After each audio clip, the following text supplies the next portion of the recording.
Hey everyone! In this quick tutorial, I'll show you step by step how to turn off background app refresh on iPhone.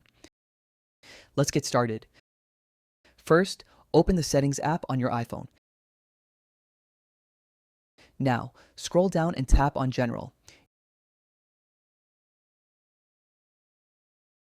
In the General menu, look for Background App Refresh and tap on it. Here you'll see the Background App Refresh option at the top. You have three options to choose from. You can turn it off completely, allow it only on Wi-Fi, or allow it on Wi-Fi and cellular data. To turn it off completely, tap on Off. This will disable background app refresh for all apps on your iPhone.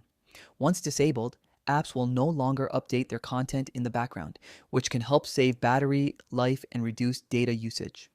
If you prefer to manage background refresh for individual apps, scroll down below. You'll see a list of all your apps with toggle switches next to each one.